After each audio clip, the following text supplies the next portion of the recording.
सोलापूरकरांचं जनजीवन संपूर्णपणे विस्कळीत झाल्याचं कळतंय। संपूर्ण रात्र पावसामध्ये भिजून काढल्यानं सोलापुरातल्या कुटुंबांना आता उघड्यावर यावं लागलंय। तर संसारोपयोगी वस्तूंचं साहित्यांमध्ये पाणी शिरलंय आणि त्याच्यामुळे महिलांना सुद्धा अश्रू अनावर झालेले आहेत। या उघड्यावर पडलेल्या कुटुंबियांशी संवाद साधलाय आमचे प्रतिनिधी विश्वभूषण निमाई यांनी। पाहूयात ते काय म्हणतात।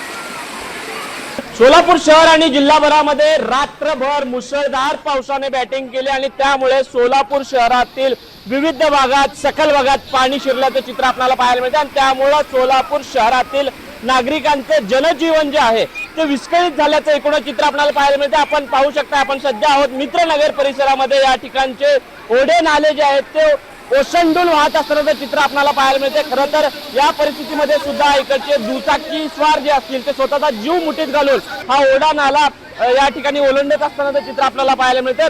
खरं तर आपण आता मित्रनगर परिसरामध्ये आहोत। आपण बघू शकताय की इकडच्या नागरिकांचं जनजीवन जे आहे ते कशा पद्धतीने विस्कळीत झालेलं आहे। आपण बघू शकताय की या ठिकाणी बाहेर महिला काही बसलेल्या आहेत। आपण बघू शकताय लहान लहान मुलं रात्रभर यांना पूर्ण पावसामध्ये बाहेर उभा राहून ही पूर्ण रात्र जी आहे ती काढावी लागलेली आहे। घरामध्ये अक्षरशः पाणी शिरले आहे, घरातल्या किचन पर्यंत पाणी शिरलेलं आहे। त्यामुळे रात्रभर सोलापूरकरांना नाहक असा त्रास जो आहे तो सहन करावा लागलाय। खरं तर काहीच वेळापूर्वी सोलापूर महापालिकेचे आयुक्त डॉक्टर सचिन ओंबासे यांनी येऊन या ठिकाणी पाहणी केली आणि या ठिकाणी जे काही नुकसान झालेलं आहे त्याबद्दलची भरपाई वगैरे देऊ अशा पद्धतीचं त्यांनी आश्वासन दिलंय।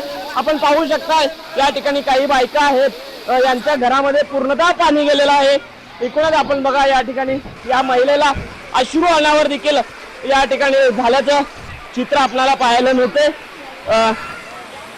आता isakal.com आहे देशातील नंबर 1 ची मराठी न्यूज वेबसाईट।